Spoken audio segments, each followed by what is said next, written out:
Ladies and gentlemen, welcome back. I hope you enjoyed your coffee and your desserts.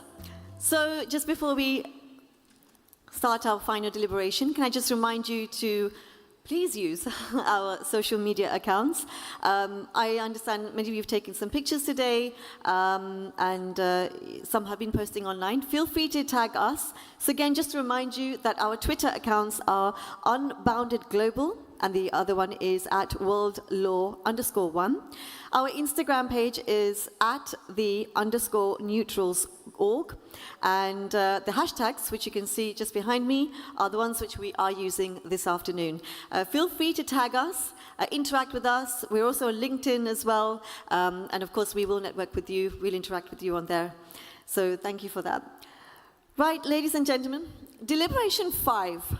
It asks what parties, advisors, and institutions can design earlier so that disagreement is managed before it becomes a prolonged conflict. The deliberation is chaired by and features perspectives from Ms. Rivera and Cantanion, joined by speakers Mr. André Jakub Zaszazweski, Mr. John Papworth, and Mr. Norris Young. Due to injuries sustained at a road accident, Dr. Salah Al-Kubasei was unable to participate in the assembly as a speaker today. Ladies and gentlemen, I would now like to invite our esteemed chair and speakers to introduce themselves.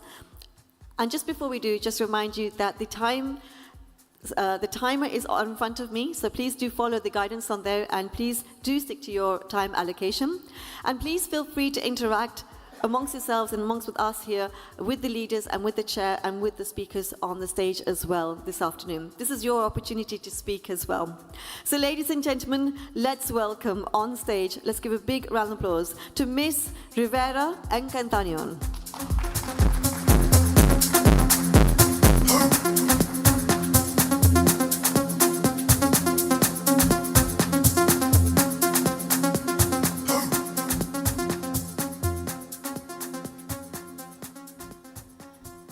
Good afternoon, everyone. Buenas tardes a todos. I'm very happy to be here today and sharing the stage with a wonderful people that I met yesterday and today. So I have the privilege to be working with them today. And the deliberation as parties, advisors, and institutions can do earlier to prevent disagreement from becoming formal dispute. I will organize the discussion through one sequence: prevention, early warning, structured negotiation, neutral intervention, and proportionate escalation. So I'm going to ask the speakers to come up to the stage. So right now we're going to have Mr. Andres Jacobs Sarkarowski. You see, I did it. I was practicing his last name yesterday. He's going to be talking about how professionals can work together and the role of soft law clauses in international commercial transactions. Thank you for being here. Now, we're going to have a John Papworth. He's going to talk about dispute avoidance and adjudication boards. Please come out to the stage. And we're going to have Norris Young. He's going to talk about international commercial negotiation and mediation with PRC parties. And then, I have the privilege to be the last one. I'll be talking about the neutral advantage, building trust in cross-border conversations. So please give them, again, an applause.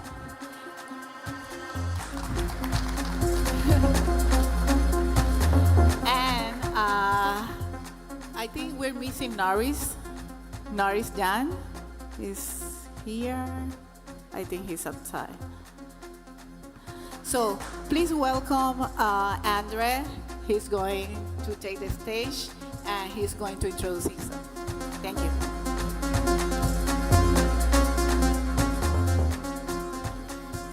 Thank you very much. I try to be brief, and I will speak about the role of the soft law clauses. One of the fascinating features of international commerce is that business has evolved much faster than legislation. Imagine two companies negotiating international contract. Maybe one from Japan and one from Brazil, or one from Germany and one from Saudi Arabia. Each naturally prefers its own legal traditions and contract wording. Soft law offers a neutral and firm starting point. Instead of arguing whose legislation is better, the parties can rely on clauses and principles that have already been developed, tested, and accepted internationally. That makes negotiations quicker, reduces misunderstandings, and lowers the risk of future disputes. A soft law clause, despite its name, is not soft because it is weak, and it is not law because it has not been enacted by a parliament. As we know, soft law clauses are non-binding rules, model clauses, or agreed principles that businesses voluntarily incorporate into their contracts to guide their commercial relationships. They are not imposed by the governments. They apply because the parties decide they make good business sense. They are developed by respected international organizations such as UNIDROIT, ANCITRAL, and the International Chamber of Commerce, ICC. These organizations analyze commercial practice around the world, compare different legal systems, and identify solutions that have proved to work well in practice. The result is a set of internationally recognized standards that businesses can choose to adopt. There are basically three categories of soft law. Principles. These are sets of legal rules drafted in a manner similar to legislation. They are structured in articles and provisions and provide comprehensive solutions to specific legal issues. Guidance documents with recommendations. These are practical tools.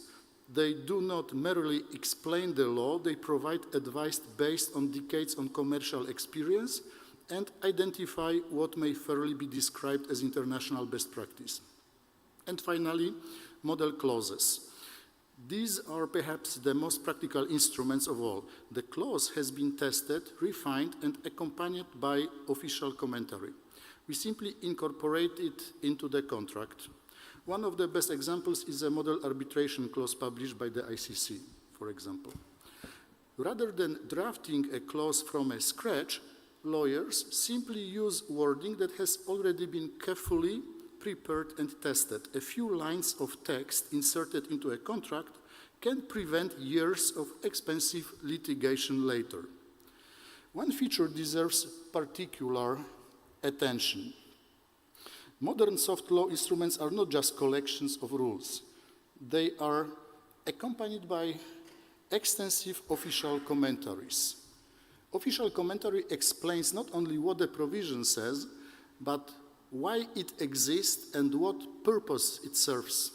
It provides authentic guidance and often eliminates the need to navigate conflicting scholarly opinions or case law. For practitioners, it is enormously valuable. If there is one flagship example of soft law, it is undoubtedly the UNIDROIT principles of international commercial contracts. Soft law is therefore not a substitute for a national law. It is a practical toolkit that helps businesses work across different legal systems with greater confidence. It provides a common language for international commerce and allows companies to focus less on legal differences and more on doing business together. That is why, although soft law is technically voluntary, it has become an indispensable part of modern international contracting. It makes contract clear, negotiations easier, and commercial relationships more predictable. The use of existing soft law instruments, principle, model clauses, commentaries, in order to avoid interpretative uncertainties regarding the content of the contract and the interpretation of its provision. Thank you very much.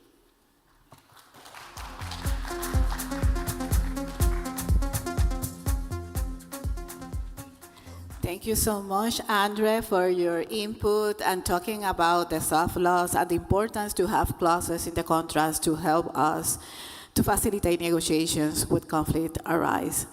Right now, we're going to have John Boswell. He's going to talk about dispute avoidance and adjudication boards. The floor is yours. Thank you, Rue. I'm John. I'm from England. I never like saying UK. It sounds a bit rough and ready to me. And I'm quite proud of being English. I'm a sole practitioner in dispute resolution and have been for really quite a few years now. I've been on the FIDIC President's list of adjudicators for about 20 years.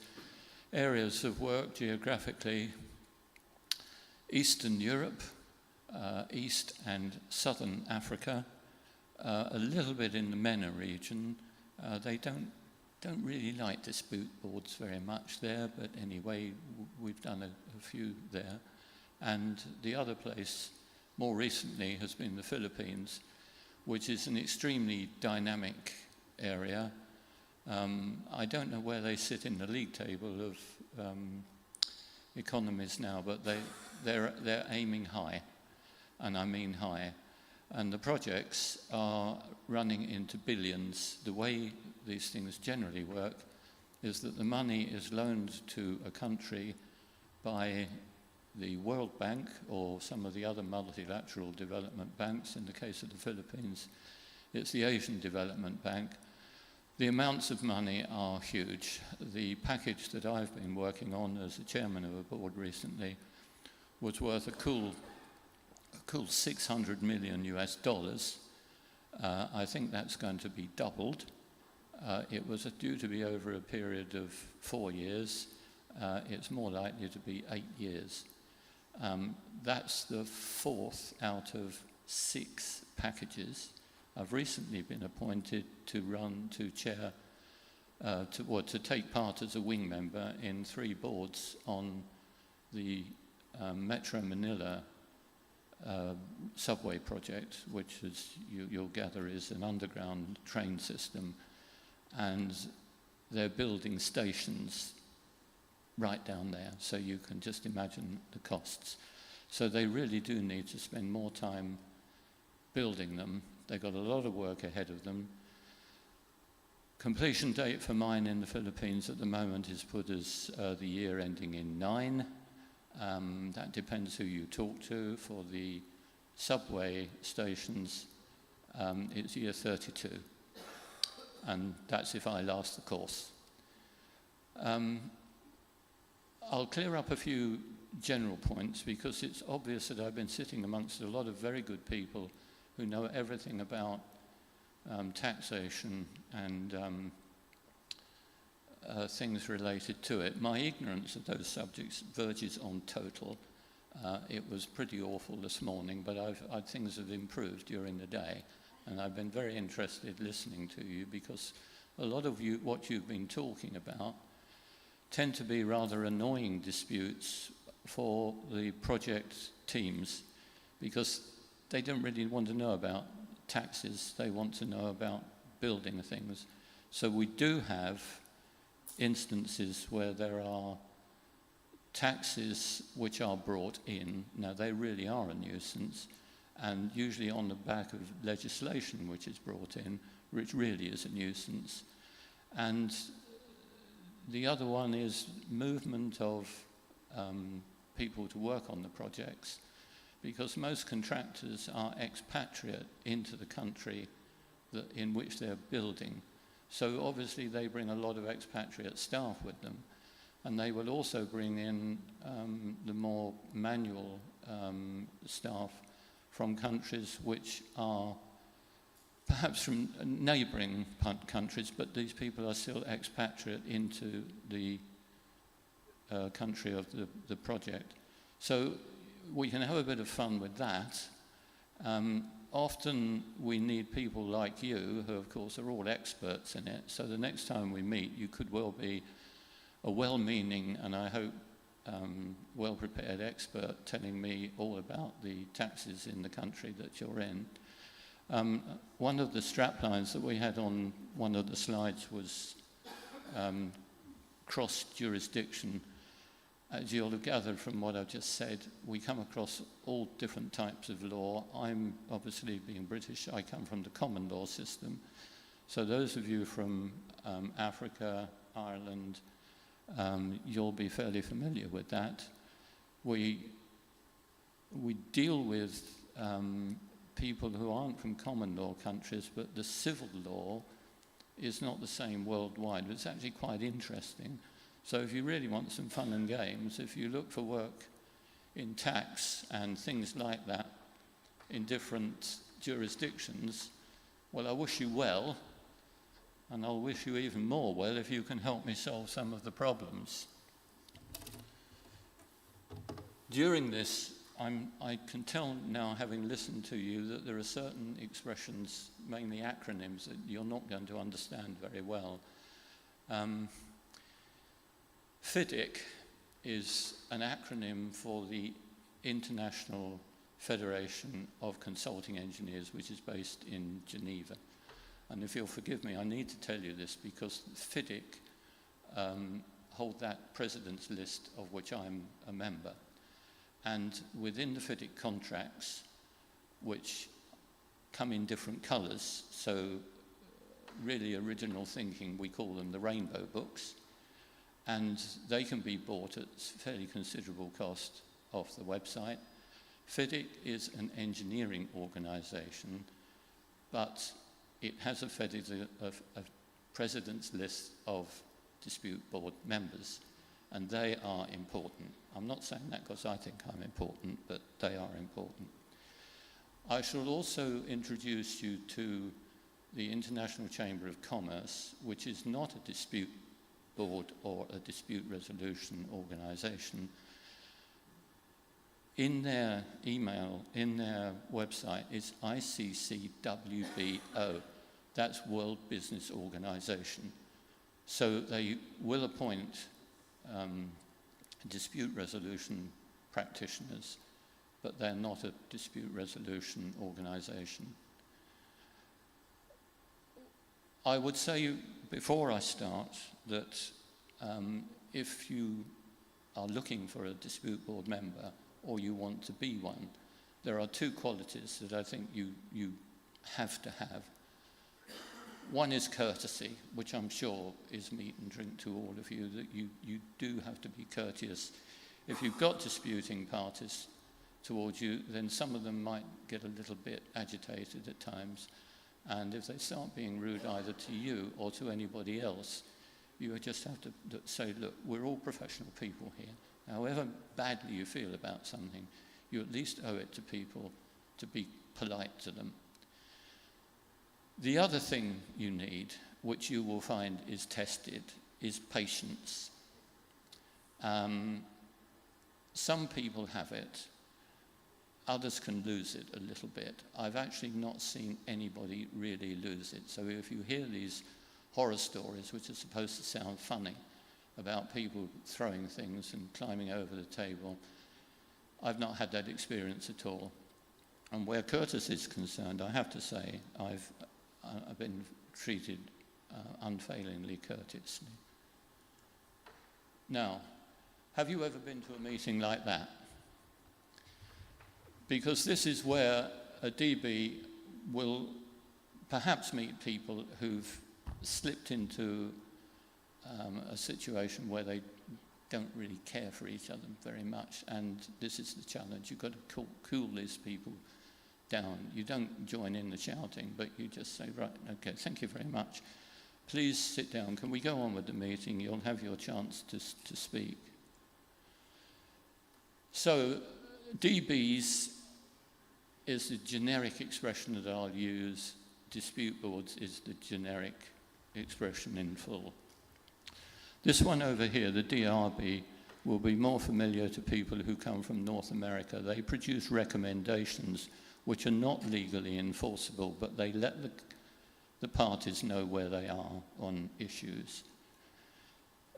FIDIC, in the late 1990s, thought that the board should be given the power to adjudicate decisions, so they became DABs, I'd like to think, or well, probably a lot of British lawyers would like to think that they coined the word adjudication because I think it's true to say that England and Wales was the home of adjudication, and it's worked very well.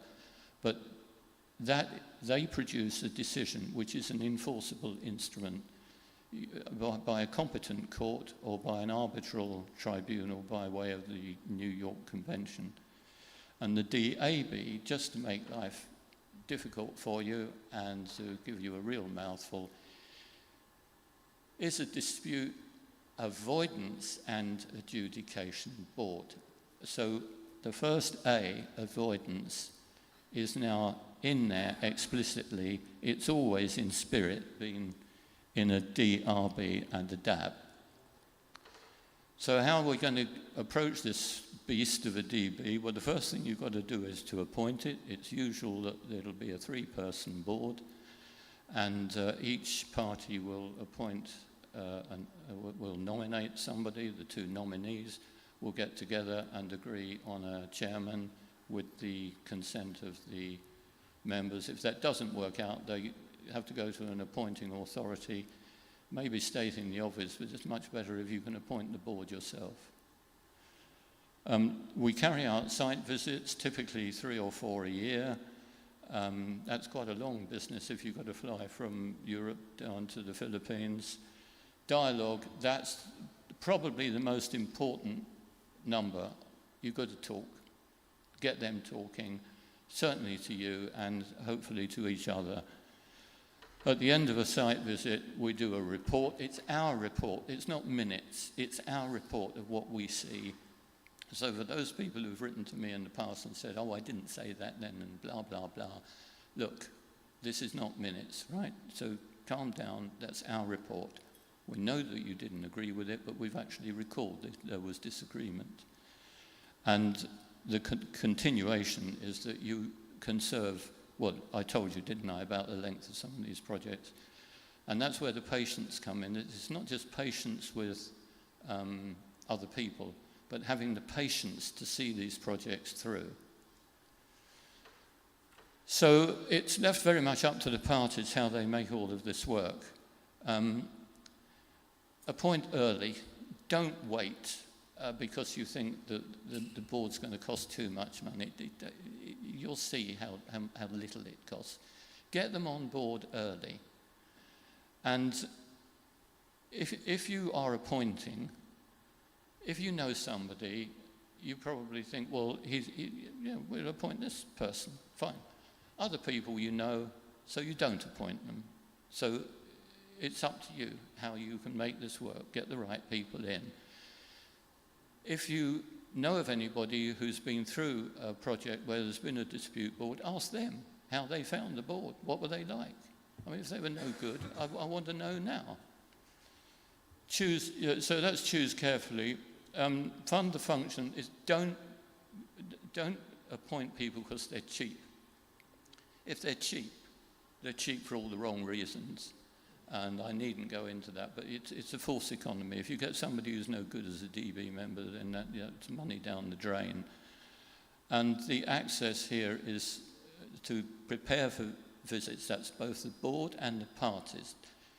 You're paying, if you're a party, you're paying for the board to give their time, and you're paying their expenses.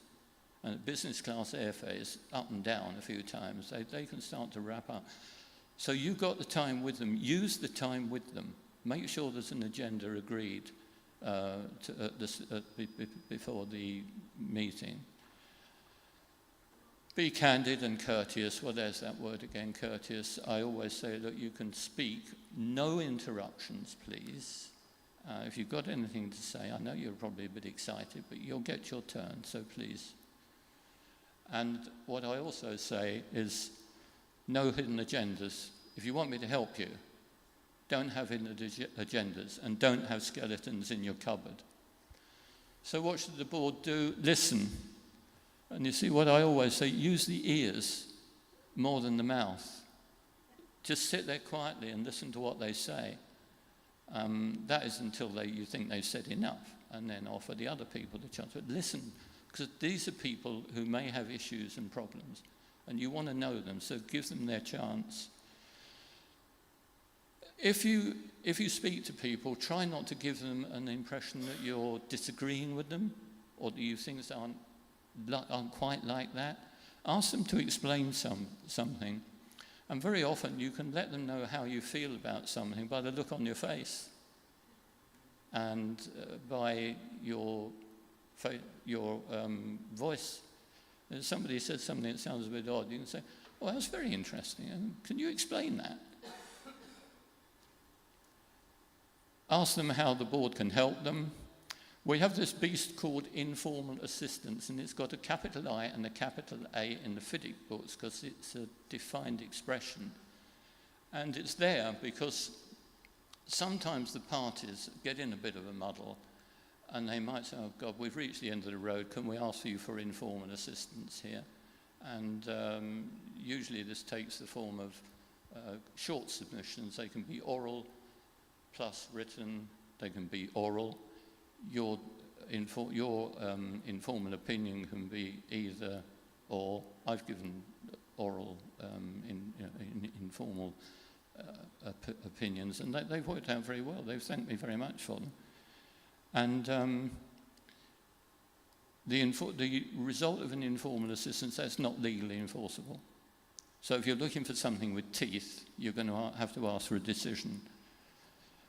And that's where we get to the last point. Recognize when the parties need a formal decision to resolve the problem. It sounds strange that a decision can be a means of dispute avoidance.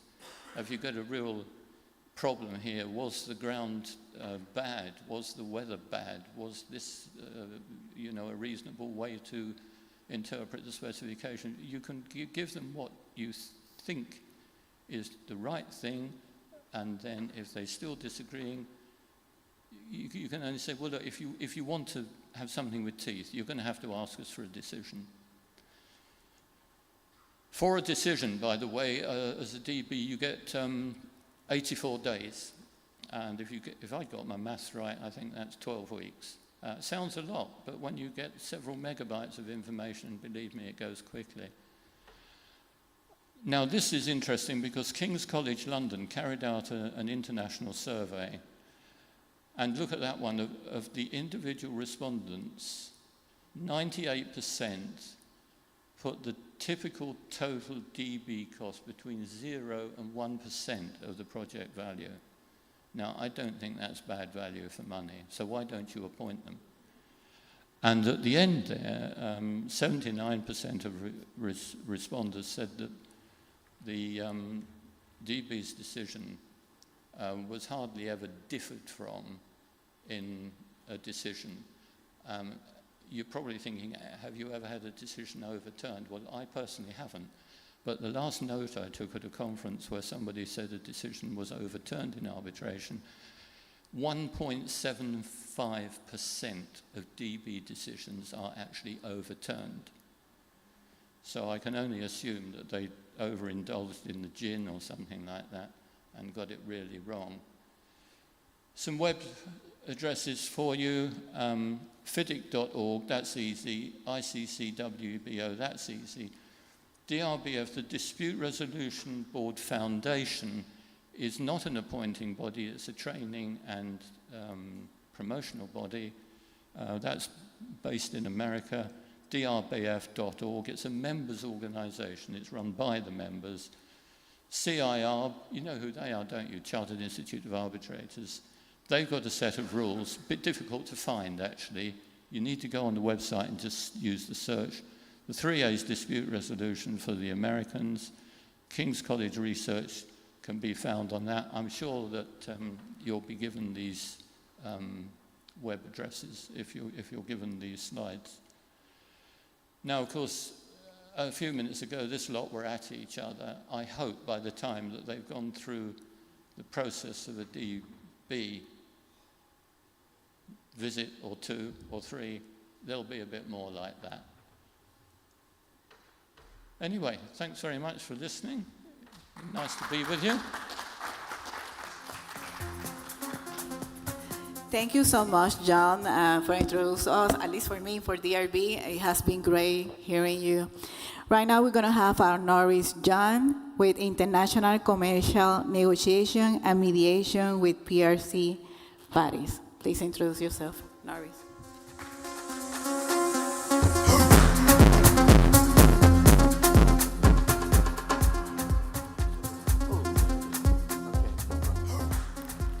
Good afternoon, and it's 4-something, and this is actually sleepy time for most people. And certainly, I hope I don't fall asleep getting bored with my own presentation. But anyway, my name is Norris Yang. I come from Hong Kong. I'm a lawyer. I was first qualified in Ontario, Canada, and then I got qualified in the UK, England and Wales, and then I was qualified in Hong Kong. So although I basically only practice Hong Kong law now because there are too many changes in the law all over the world, and I certainly don't want to do all the CPDs every year for each jurisdiction. It gets to be a bit difficult. So here's my introduction. I'm honored to be one of 35 recognized by Who's Who Legal as a global elite thought leader since 2017, and in 2026 there were only 39 of us. I mediate commercial cases and also where cases involve PRC parties and from other countries, USA, UK, Norway, Germany, PRC, Hong Kong, Macau, and I can do it in English and 3 Chinese dialects. And here's a story when I was doing one particular case where there were 20 parties when everyone met with lawyers abound. And I start talking to the Canadian lawyer in Mandarin, and he says, Norris, I don't understand this. And of course, because I was dealing with 3 dialects and English, I get confused. But when you mediate with your body, mind, and spirit, people understand that these little mistakes can happen, and of course I was forgiven, luckily. We resolved that very difficult case, which would have taken 100 trial dates in Canada, and we mediated, actually that whole case involved 7 jurisdictions, litigating for 5 years, and we resolved it in 6 days. And it sounds silly, but on the 7th day, the lawyers sat down and drafted the settlement agreement. So anyway, oops, there's some spelling mistakes here. Contents. So we'll talk about collaboration, and then what is international commercial mediation, the Global Pound Conference, which happened in 2016 to 17. And then there's the very difficult topic of med, whatever that is.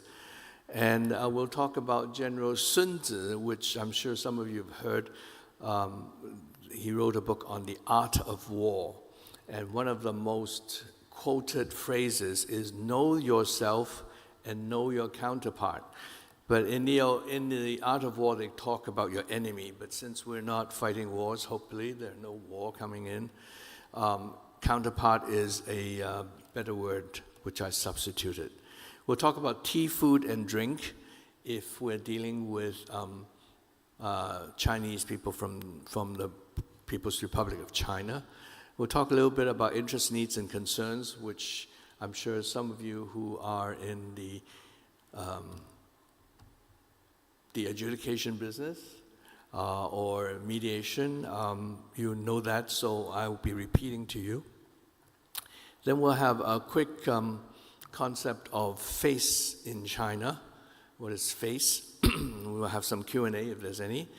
But I want to preface that what I'm speaking about are Chinese from the People's Republic of China.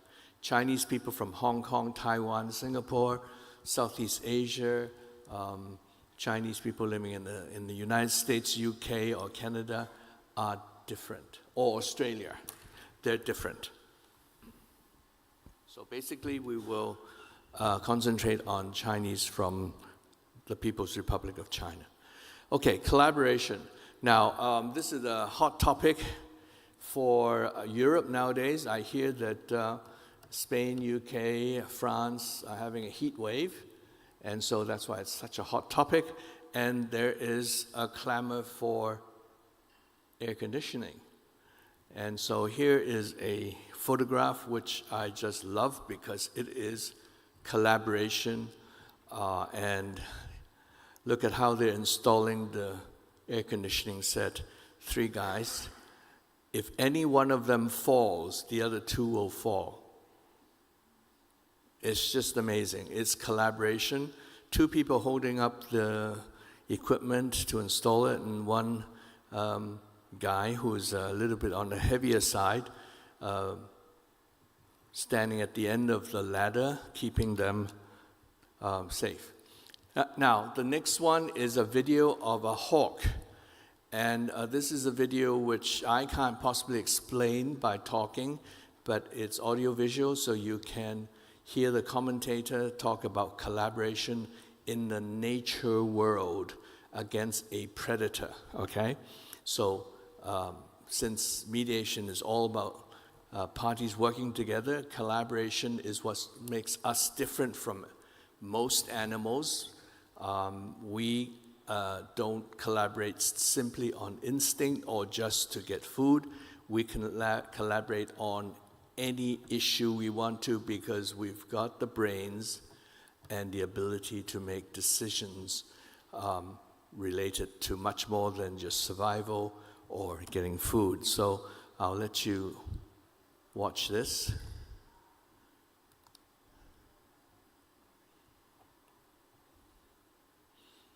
There should be sound. Can we turn up the sound for the video, please?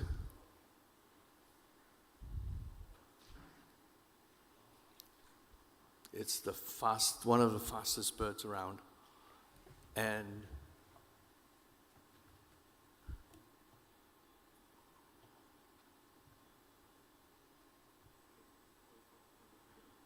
it looks for other birds and prey. Can be outmaneuvered. There it is. Other, much smaller creatures here possess astonishing abilities that can defeat the phantom of the forest. With specialized eyesight adapted to low light, the chickadee is first to spot the airborne threat.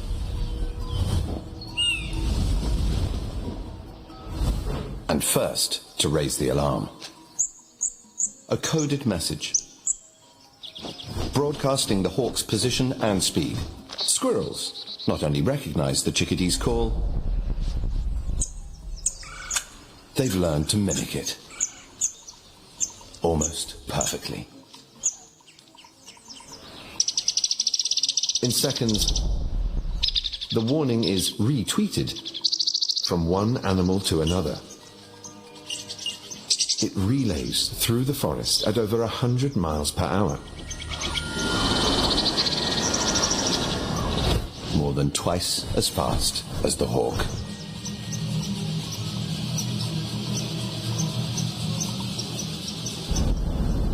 Message received, loud and clear. Enemy approaching, low and fast.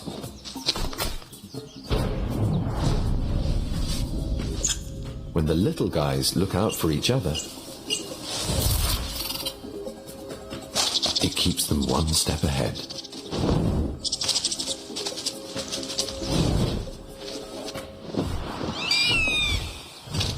You don't have to be big and tough to survive.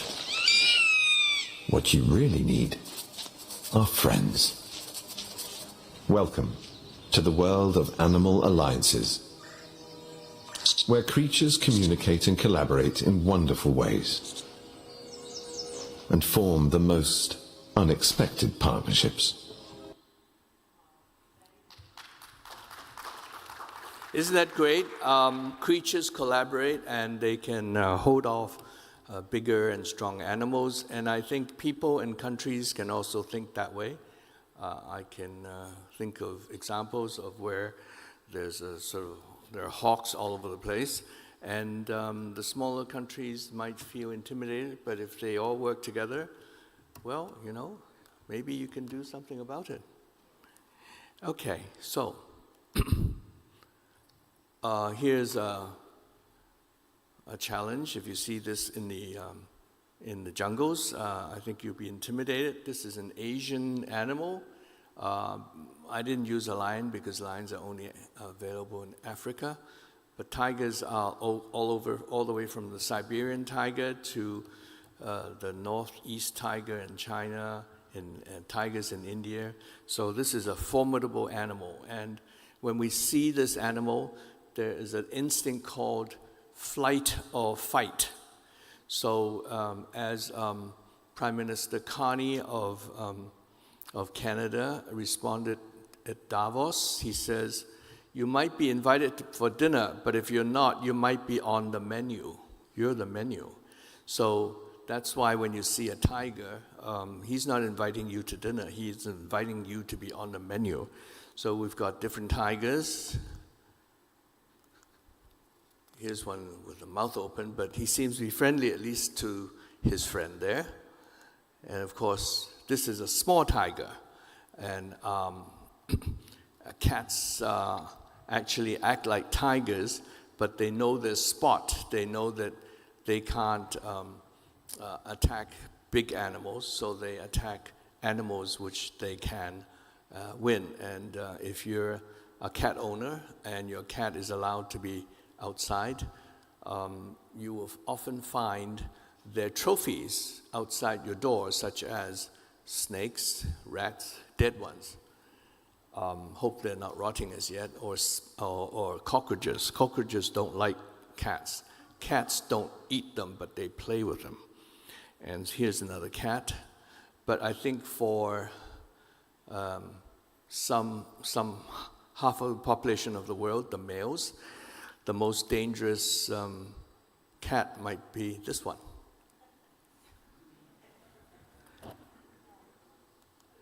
Okay, what is international commercial mediation?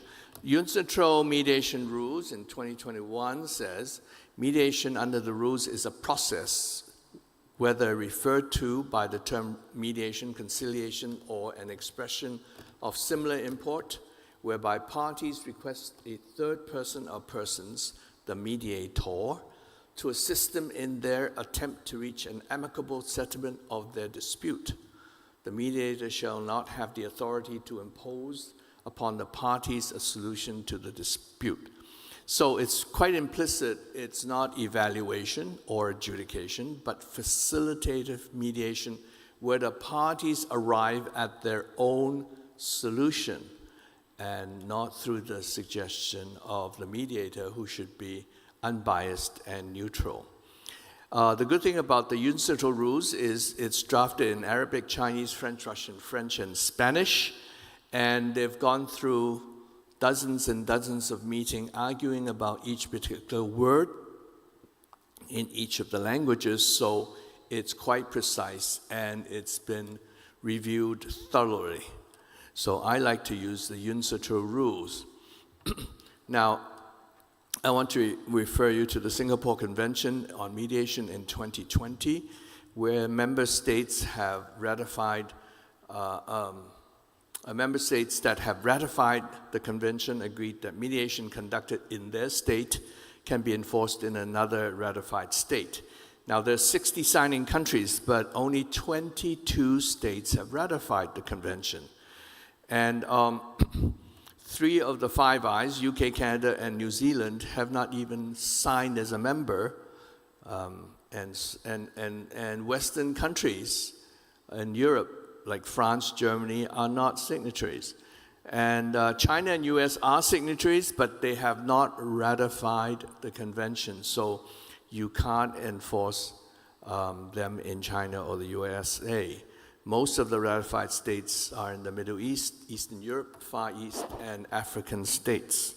So there are only 22 of those. And will it become a very important convention? I hope so, but it will take time. Because if there are arbitrators in the room, you will know that the New York Convention allows a member state where arbitration has happened in that state can enforce the arbitration award in another member state. So there are 120-something countries who have ratified and is a member. But it took, since 1955, 70 years to reach that number. It took a long, long time.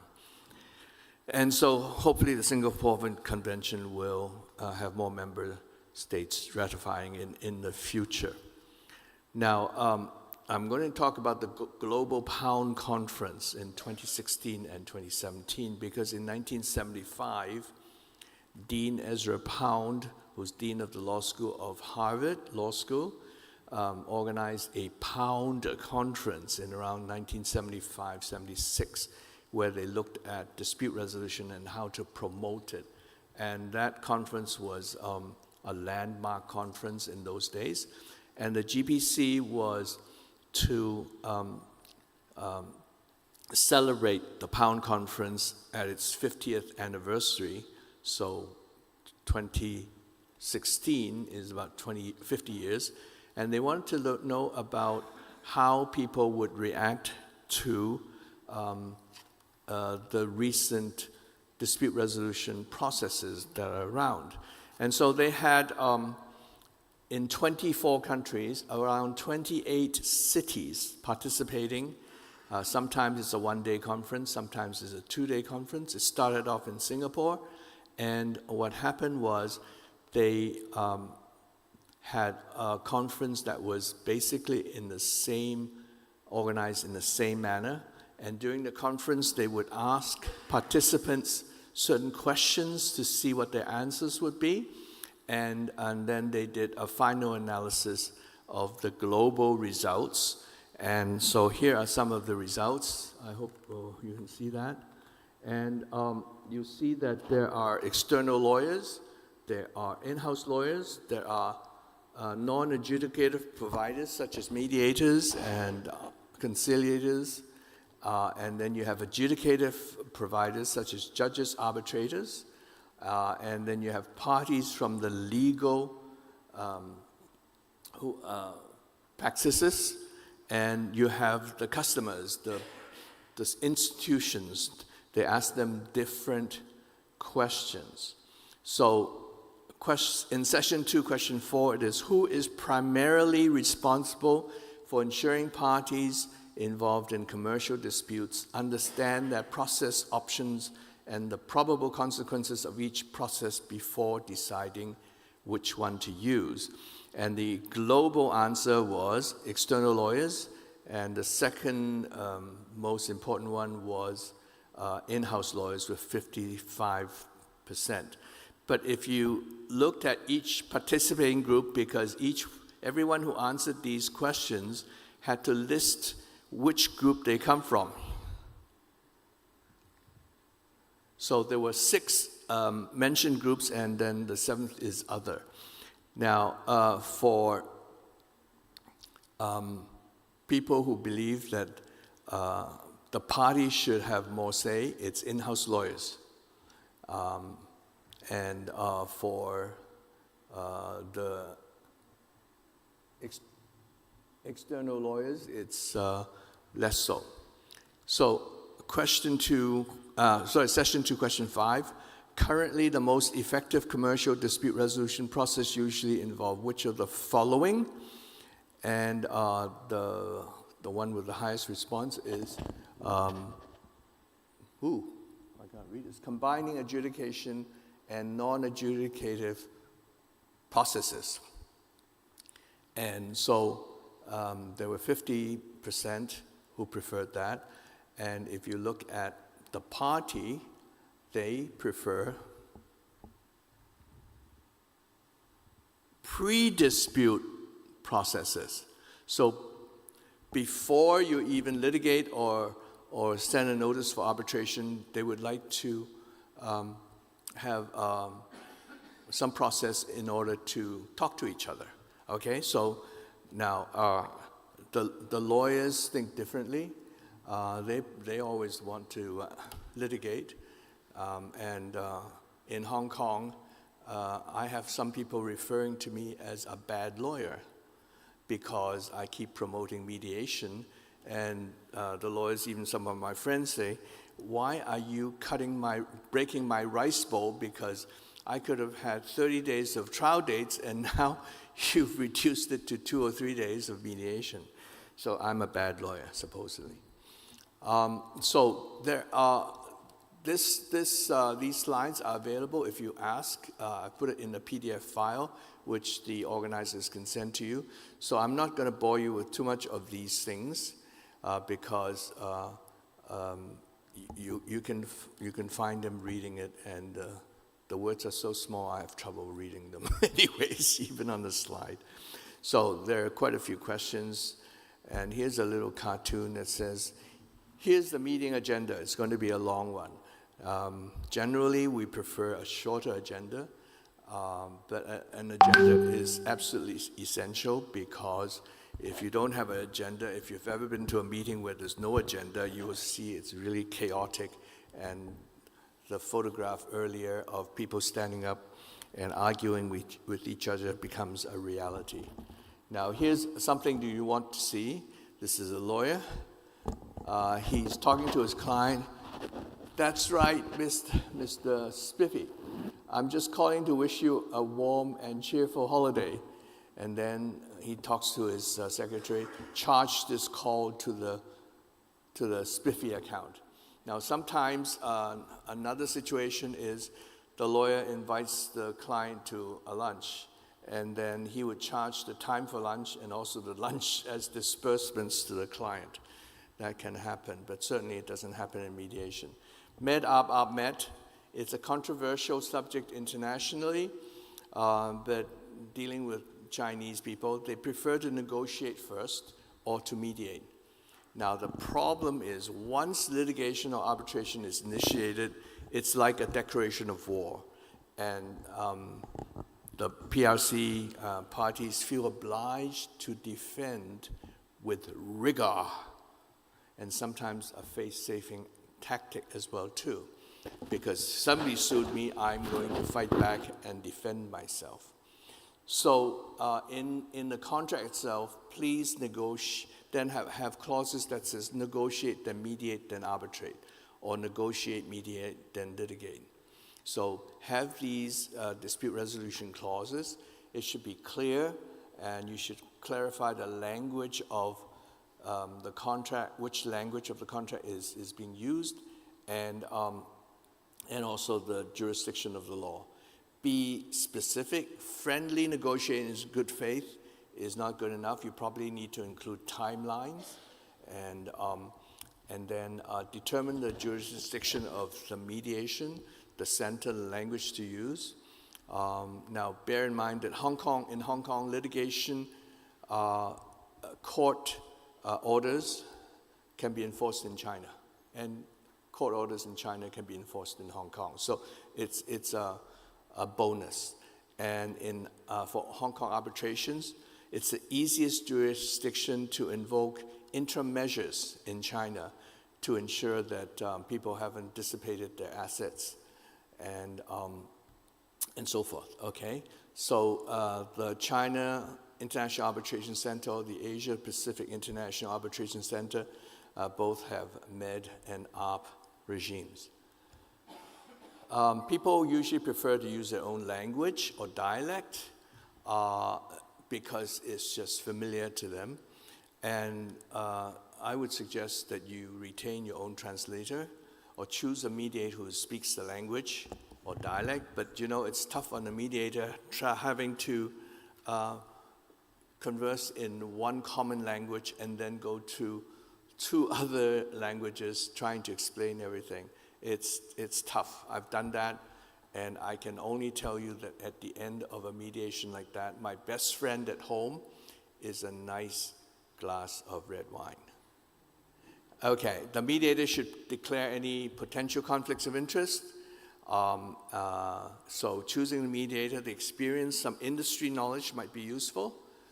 Some people choose me because I have a bachelor's degree in math, physics, and chemistry, and I worked for a short period of time as a computer analyst. So I have some industry knowledge of those areas, and it's easier for me to understand chemical equations, for example, or processes which involve chemistry, biochemistry, or physics.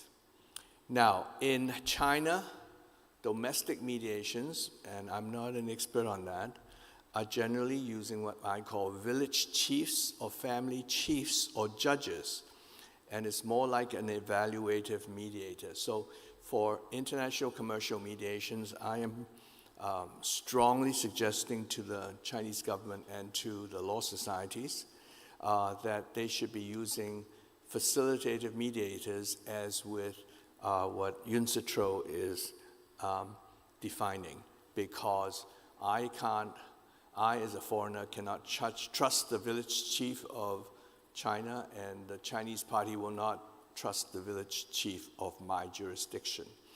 And also during cocktails time, when you speak with some of the judges, you ask them about mediation, and say, oh yeah, and what are the tactics? When he's had enough drink in his stomach, he'll say, yeah, I threatened them.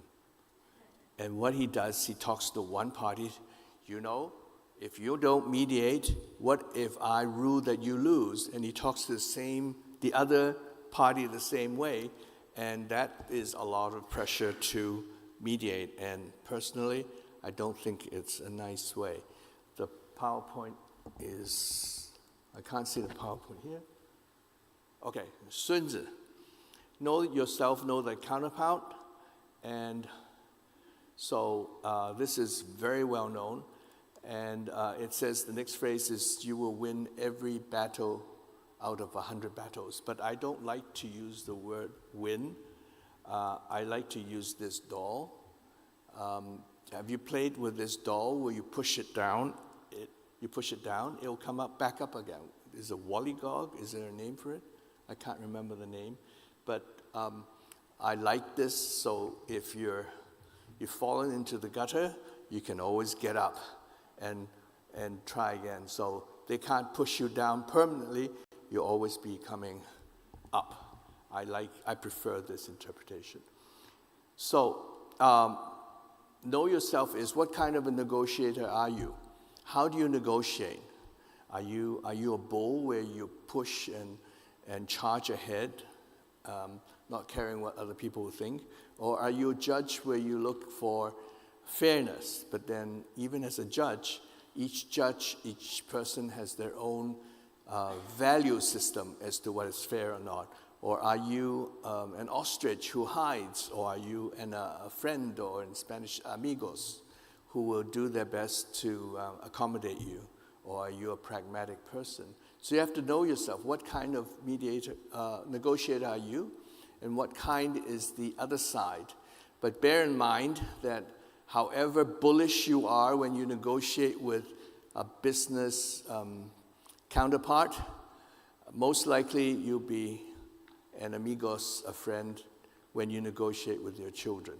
So you have to assess what kind of mediator will I be facing this particular counterpart, and what will the counterpart, what it will be his style when he mediates with me. So you need to do that. So you also need to understand if it's a state-owned company or not, because if it's a state-owned company, they have a totally different psychology, and there are different ones. There are central government, state-owned, provincial, or city, or even a village chief has the ability to negotiate and form companies. And generally, the higher up it's owned, i.e. by the central government, the more likely they will adhere to whatever they promise. Okay? Is it publicly listed? Backgrounds of the company, party member, college degree, where did they go to university? Did they stay in China or overseas? And if they stayed in China, which university? Because only the top 0.1% can end up at Peking University or the Tsinghua University, so you know that they are smart people. Okay, sometimes knowing who the parents are is important because they will give credence to whatever their parents have promised the parents of the other party. You never know. And sometimes it can change the whole dynamics totally. So be pragmatic, be willing to collaborate anytime, because once you start the war, you might not be able to finish it, as we all know recently in the Middle East. So don't try and start the war first, start the talking first.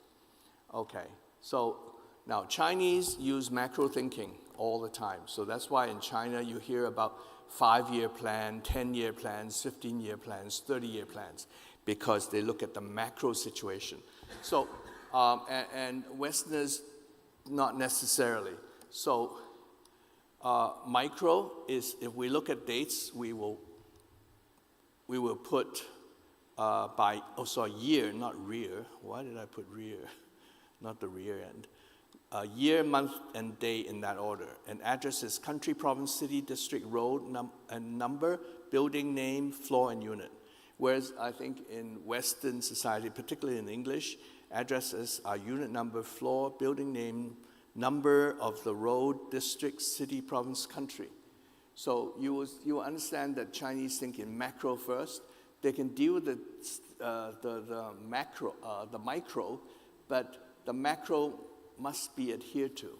So they will want to work with people they can trust, people who would adhere to the contract, and they'd rather not make any, they'd rather not look at short-term profits, but long-term losses. Okay, so pragmatic solutions are easily acceptable if it makes sense, but remember the face consideration. So what are faces? Tea, food, and drink is important. They always have a tea table when they meet, okay? And the tea table has hot water, a place, cups and teapots where they actually make tea right in front of you, and then offer you tea. And that's sort of like a peace pipe. It's a friendly gesture for everyone to relax with tea and talk. So what foods to serve? Chinese people prefer Chinese food. Can they eat Western food? Yes, they can. Those who've lived abroad, maybe. But you know, I've been used to Western food for years. But to be honest, I was in Italy having food from the best restaurants, and after 3 days of creamy sauce, I really prefer the tomato sauce, because the creamy sauce is just way too fat for me. Should we concluding? Yes, I'm going to conclude. Now, what to drink? Chinese prefer Mao Tai, or high alcohol content style of liquor, but it's drunk in 5cc cups, and they do it bottoms up style. And beer is always a safe bet, though. I would say don't waste time on expensive red and white wines. I've had Chateau Margaux, or where they pour it into a decanter, then they add ice, half a can of Sprite, and lemon juice. And I don't think you need expensive red wine to drink like that. And to me, it's kind of a waste. Or they chug it anyways, which I also think is a little bit of waste. So beer is good. Sometimes they prefer premium cognac or Scotch, but you have to ask first. But definitely not champagne. For whatever reason, it doesn't go down well with them. They would like to toast back, toast often, and it makes the Chinese parties very happy. Okay, so we'll skip the interest, needs, and concerns. because there's too much. Time is of the essence. And if you look at this chart with the two triangles, interest is also based on procedural interest, psychological interest, and substantial interest. And it looks like the iceberg. And all the hidden stuff is underneath the water. And I think the captain of the Titanic got messed up with this iceberg as well, too. And so we need to understand more than what is facts, the law, or the positions, because it's really based on all the stuff underneath, understanding values, needs, fears, and feelings. Okay. Yes. Okay, I'm sorry. Okay, so this was an interesting video, but thank you very much, and sorry for going over time.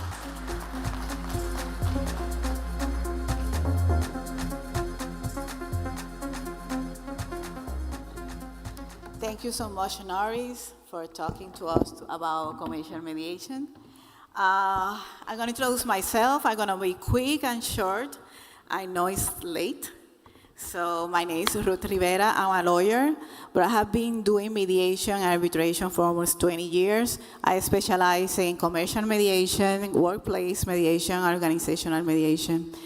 And it's a job that I really, really love.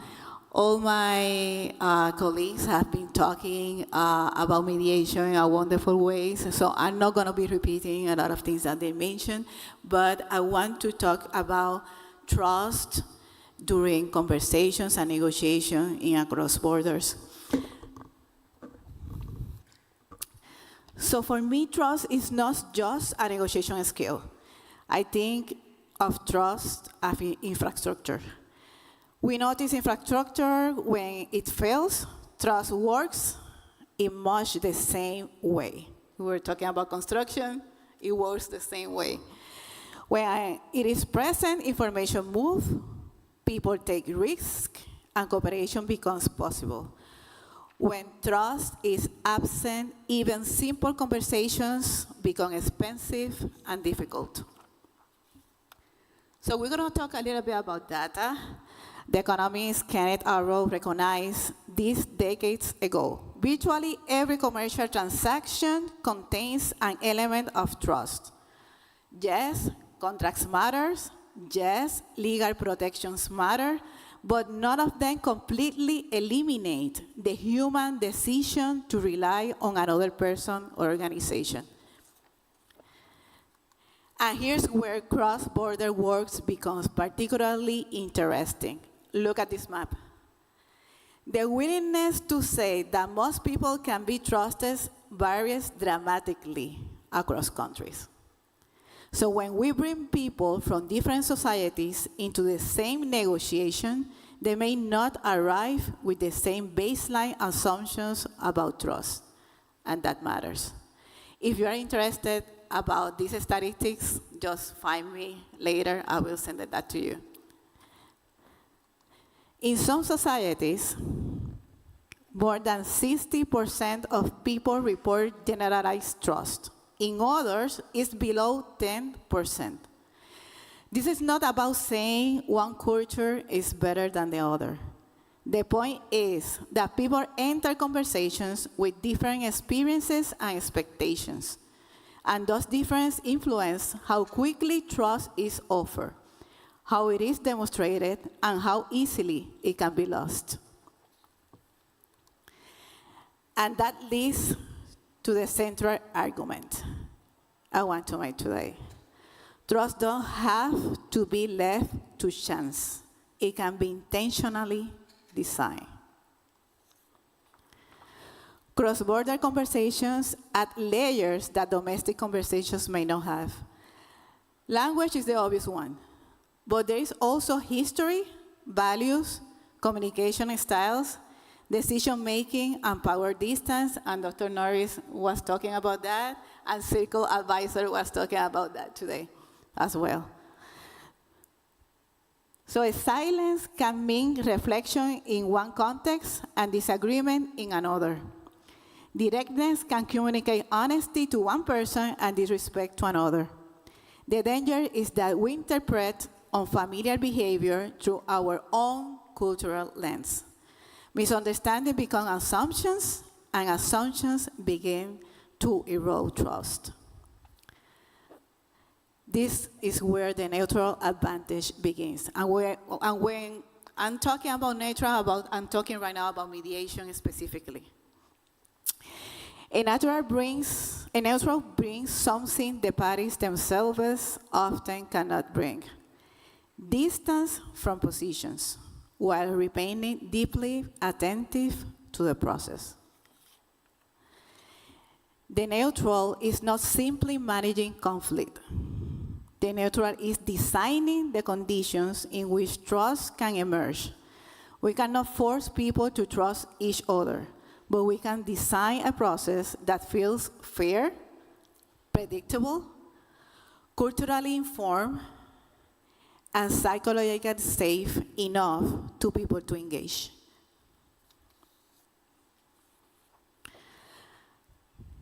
So I organized the work around 4 pillars, and this is the way my firm works. First, cultural preparation and cultural intelligence. Neutrality does not mean cultural blindness. We need to understand the context without assuming that culture explains everything. Second, language beyond translation. Translating words is not necessarily translating meaning. We have to pay attention to tone, concepts, framing, and what may be difficult to say directly. Third, psychological safety. People need enough safety space to ask questions, disagree, clarify misunderstanding, and say, that is not what I meant. And fourth, sustainable implementation. Trust cannot disappear when the meeting ends. And that's very important. Sometimes we negotiate and think, oh, we have the deal, bye. The trust, it doesn't end there, and we need to build that after the negotiation process. So what happened after the agreement is part of the process. It's very important as well. And much of this work happens before anyone sits at the table.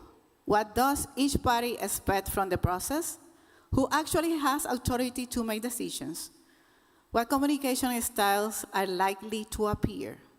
Where might there a cultural blind spot that I'm not seeing? Preparation allows the neutral to anticipate friction before the friction becomes conflict. In cross-border work, preparation is not administrative. It is part of the intervention. So designing trust means 3 things: structure and neutrality, creating clarity and procedural fairness, cultural intelligence, understanding difference without turning them into stereotypes, and strategic communication and sustainable implementation, making sure people understand not only what was said, but what happened next. The neutral is therefore not simply facilitating a meeting. We are designing a process. Because cross-border agreements are not sustained by signatures alone. A signature can document commitment. It cannot create the relationship required to implement that commitment. Agreements are sustained by trust. That is why I do not believe the ultimate goal is simply reaching an agreement. The goal is implementation, while whenever possible, preserving the relationship needed implemented. That requires follow-up, accountability, check-ins, sometimes coaching or mentoring, a mechanism for addressing future disagreements before they become another major dispute. So this is the way our firm works, because we see trust building as a cycle, not an event. Before the conversation, we build readiness. During conflict and negotiation, we build trust. Between conversations, we maintain momentum. And afterward, we help stabilize and integrate what was agreed. The neutral can add value throughout the entire cycle, not only when the conflict is already at the table. And I mentioned this and I emphasize this. Usually people call mediators when the conflict is on the table. They can call a neutral or a mediator before the conflict is on the table to get prepared and be ready, and continue with the work after that. So if there is one idea I would like you to remember, it is this. Parties negotiate positions. Neutrals design the process that allows trust to emerge, and particularly across borders. That process may determine whether people simply sign an agreement or actually build something that works. So that's my part, and thank you very much.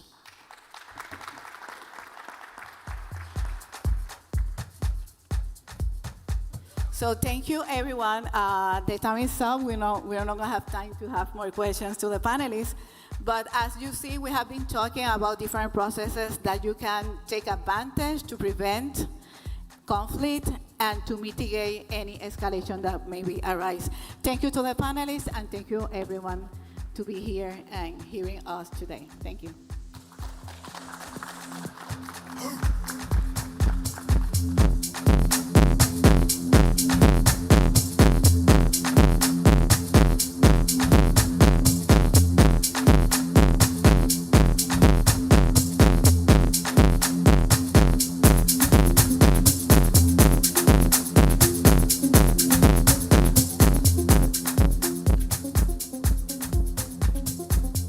Just wait for them to take the photograph. But thank you, Ms. Rivera, and thank you to every contributor and participating leader who has worked through day one of the assembly. Please just stay with us for one final minute as we place tomorrow's return call on the record. And whilst we do that, can I remind you as well that please do follow us on social media. Ask me for the social media account. On Instagram, we are known as _neutrals.org. That's ORG. And I'll get the hashtags back on the screen in a few moments. I'll just allow you to continue. Just give me a few moments. Whilst they are just continuing the photographs, I just want to say thank you for being so patient with us this afternoon. Before we close, one practical note for tomorrow. Day 2 begins with the assembly reconvened and ready for the corridor decision sequence.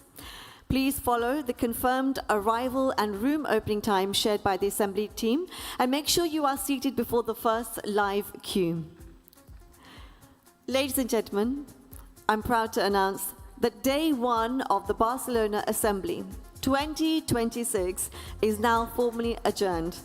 Thank you for your presence, your insight, and your leadership today. We look forward to welcoming you back tomorrow. Have a beautiful evening. Thank you so much. My name is Kajal, and I'll see you tomorrow. Take care. Thank you.